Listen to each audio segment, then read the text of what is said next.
ನಾಳೆ ಕೇಂದ್ರ ಬಜೆಟ್ ಮಂಡನೆಯಾಗುತ್ತೆ. ಕೇಂದ್ರ ಬಜೆಟ್ನತ್ತ ದೇಶದಾದ್ಯಂತ ಜನರ ಚಿತ್ತ ನೆಟ್ಟಿದೆ. ಅದರಲ್ಲೂ ಕೂಡ ನಮ್ಮ ಕರ್ನಾಟಕದ ಜನತೆ ಸಾಕಷ್ಟು ನಿರೀಕ್ಷೆಗಳನ್ನು ಇಟ್ಕೊಂಡಿದ್ದಾರೆ.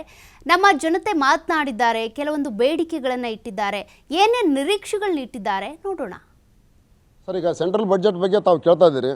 ಏನು ಬಳ್ಳಾರಿ, ವಿಜಯನಗರ, ಕೊಪ್ಪಳ, ರಾಯಚೂರು ಈ 4 ಜಿಲ್ಲೆಗಳ ಜೀವನಾಡಿ ಆಗಿರ್ತಕ್ಕಂಥ ತುಂಗಭದ್ರಾ ಜಲಾಶಯ 133 TMC ನೀರು ಕೆಪಾಸಿಟಿ ಇರ್ತಕ್ಕಂಥದ್ದು.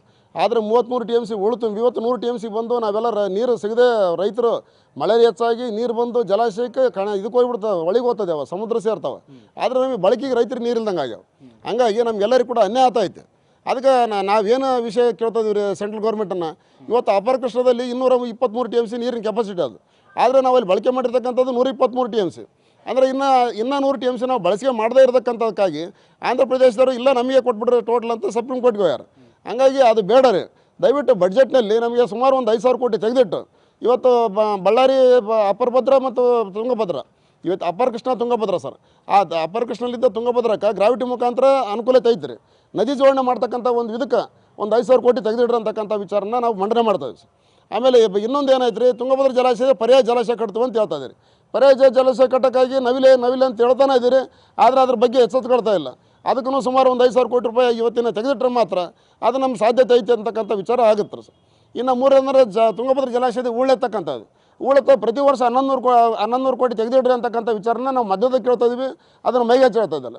ಯಾವಾಗನ ಕೇಳಿ ಬಡ್ಜೆಟ್ ಬಗ್ಗೆ ಹೇಳಿದಾಗೆಲ್ಲ ದುಡ್ಡಿಂದ ಕಷ್ಟ ಅಂತ ಹೇಳ್ತಾರೆ ಸರ್. ಸ್ಟೇಟ್ ಗೌರ್ಮೆಂಟ್ಗೆ ಸೆಂಟ್ರಲ್ ಗೌರ್ಮೆಂಟ್ಗೆ ದುಡ್ಡಿಂದ ಕಷ್ಟ ಇಲ್ಲ. ಯಾಕಂದರೆ ನಮ್ಮಲ್ಲಿ ಮೈನಿಂಗ್ ಐತೆ.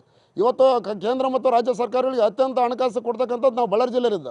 ನಮ್ಮ ಹಣಕಾಸನ್ನು ವಿನಿಯೋಗ ಮಾಡಿ ಇವತ್ತು ತುಂಗಭದ್ರಾ ಜಲಾಶಯ ಹೂಳೆತ್ತಕ್ಕಾಗಲಿ, ನದಿ ಜೋಡಣೆ ಮಾಡೋಕ್ಕಾಗಲಿ ದಯವಿಟ್ಟು ಅನುಕೂಲತೆ ಮಾಡಿರ್ತಕ್ಕಂಥ ವಿಚಾರ ಒಂದೆಡೆ ಸರ್. ಇನ್ನೊಂದು ಇಲ್ಲಿ ಬಳ್ಳಾರಿಲಿ ಒಂದು ಏನು ತೊಂದರೆ ಆಗೈತೆ ರೀ, ಈ ರೈಲ್ವೆ ಗೇಟ್ ಬರ್ತದೆ ಸುತ್ತುವರಿ ಅಂತಕ್ಕಂಥ ಬರ್ತೈತೆ ನಗರ ಸುತ್ತಲ್ಲಿ. ಆ ರೈಲ್ವೆ ಗೇಟ್ ಅಂತ ಏನಾದರೂ ಇದ್ರೂ ಕೂಡ ಅದನ್ನ ಇಮಿಡಿಯೇಟಾಗಿ ಬಗೆಹರಿಸ್ಬೇಕು. ಇಲ್ಲ ಹೋದ್ರೆ ರೈತರು ನಮ್ಮಲ್ದಾಗ ಬರ್ತದೆ ನಿಮ್ಮಲ್ದಾಗ ಬರ್ತದೆ ಅಂತಕ್ಕಂಥ ರೈತರು ಬೆಳೆ ಬಿತ್ತವು ಹೋಗ್ತಾವೆ. ಈ ಕಡೆಗೆ ಕೈಗಾರಿಕೆರು ಅನ್ಯಾಯ ಆಗ್ತಾರೆ. ಅಂದರೆ ಎಲ್ಲ ಥರ ತೊಂದರೆ ಬಳ್ಳಾರಿ ಜಿಲ್ಲೆಗೆ ಬರ್ತೈತೆ. ಇದನ್ನು ತಡೆಗಟ್ಟಿ ನಮ್ಮದು ಹಣಕಾಸಿನ ಹೆಚ್ಚಿನ ವಿನಿಯೋಗ ಮಾಡಿ ರೈತರಿಗೆ. ನಮ್ಮ ಮಂಡ್ಯ ಜಿಲ್ಲೆ ಕರ್ನಾಟಕದಲ್ಲಿ ಅತ್ಯಂತ ಕೈಗಾರಿಕೆಯಲ್ಲಿ ಹಿಂದುಳಿದಿರ್ತಕ್ಕಂಥ ಜಿಲ್ಲೆ, ಜೊತೆಗೆ ಕೃಷಿ ಪ್ರಧಾನವಾದಂಥ ಜಿಲ್ಲೆ. ಕೃಷಿಗೆ ಸಂಬಂಧಪಟ್ಟಂಥ ಮತ್ತು ಉದ್ಯೋಗವನ್ನು ಸೃಷ್ಟಿಸ್ತಕ್ಕಂಥ ಹಲವಾರು ಕೈಗಾರಿಕೆಗಳನ್ನು ಕೊಡ್ತಾರೆ ಅಂತಕ್ಕಂಥ ಒಂದು ದೊಡ್ಡ ಮಟ್ಟದ ನಿರೀಕ್ಷೆಯನ್ನು ಸನ್ಮಾನ್ಯ ಕುಮಾರಣ್ಣವರಲ್ಲಿ ಇಟ್ಕೊಂಡಿದ್ದಾರೆ. ಕಳೆದ 8 ತಿಂಗಳಲ್ಲಿ ಯಾವುದೇ ರೀತಿಯಾದಂಥ ಅಭಿವೃದ್ಧಿಗೆ ಪೂರಕವಾದಂಥ ಯಾವುದೇ ಒಂದು ಇದನ್ನು ಯೋಜನೆಗಳನ್ನ ಸನ್ಮಾನ್ಯ ಕುಮಾರಣ್ಣವರು ಇದುವರೆಗೆ ಪ್ರಕಟಿಸಿಲ್ಲ.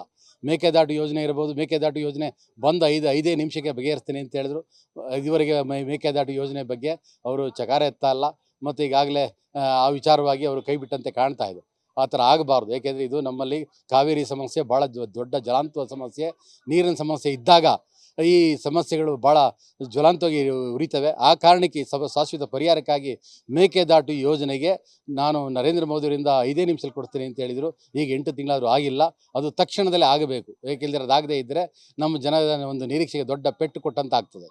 ಹಾಗೆಯೇ ನಮ್ಮ ಜಿಲ್ಲೆಯಲ್ಲಿ ಯಾವುದೇ ಕೈಗಾರಿಕೆಗಳು ಇದುವರೆಗೆ ಹೊಸ ಕೈಗಾರಿಕೆ ಯೋಜನೆಯನ್ನು ಕೂಡ ಇದುವರೆಗೂ ಪ್ರಕಟಿಸಿಲ್ಲ. 8-9 ತಿಂಗಳಾದರೂ ಯಾವುದೇ ಪ್ರಕಟಣೆ ಮಾಡಿಲ್ಲ.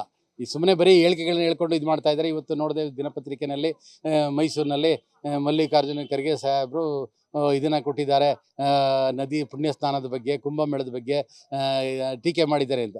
ಅವರು ಟೀಕೆ ಮಾಡಿರ್ತಕ್ಕಂಥದ್ದು ಅಮಿತ್ ಶಾ ಅವರ ಹೊರತು ರಾಜಕೀಯ ಇದನ್ನು ಹೇಳಿಕೆಗಳನ್ನ ಕೊಟ್ಟಿದ್ದಾರೆ ಹೊರತು ಯಾವುದು ಕುಂಭಮೇಳದ ಬಗ್ಗೆನೂ ಅಲ್ಲ, ಪುಣ್ಯಸ್ನಾನದ ಬಗ್ಗೆನೂ ಅವರು ಏನು ಟೀಕೆ ಮಾಡಿಲ್ಲ. ಬರೀ ಈ ರೀತಿ ಹೇಳಿಕೆಗಳಿಂದ ಬರೀ ಜನಗಳ ಭಾವನೆಗಳನ್ನು ಕೆರಳಿಸೋದ್ರ ಮೂಲಕ ನಾನು ಮಂಡ್ಯ ಜಿಲ್ಲೆ ಅಭಿವೃದ್ಧಿ ಮಾಡ್ಬೋದು ಅಂತ ತಿಳ್ಕೊತಾರೆ ಜನ ಅಂತಕ್ಕಂಥ ಭ್ರಮೆ ಬೇಡ.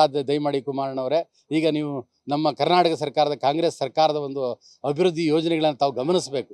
ಯಾವ ರೀತಿ ಇದನ್ನು ಮಾಡ್ತಾ ಇದ್ದಾರೆ, ಅಭಿವೃದ್ಧಿ ಯೋಜನೆಗಳನ್ನು ತಂದಿದ್ದಾರೆ. 5 ಗ್ಯಾರಂಟಿ ಯೋಜನೆಗಳನ್ನು ಪರಿಣಾಮಕಾರಿಯಾಗಿ ಜಾರಿಗೊಳಿಸಿ ಇದನ್ನು ಗ್ಯಾರಂಟಿ ಯೋಜನೆಗಳನ್ನು ಪರಿಣಾಮಕಾರಿಯಾಗಿ ಅನುಷ್ಠಾನಗೊಳಿಸೋಕ್ಕೋಸ್ಕರ, ಬಡವರ ಯೋಜನೆಗಳನ್ನ ಅನುಷ್ಠಾನಗೊಳಿಸೋಕ್ಕೋಸ್ಕರ ಗ್ಯಾರಂಟಿ ಸಮಿತಿಗಳನ್ನೇ ನೇಮಕ ಮಾಡಿದ್ದಾರೆ.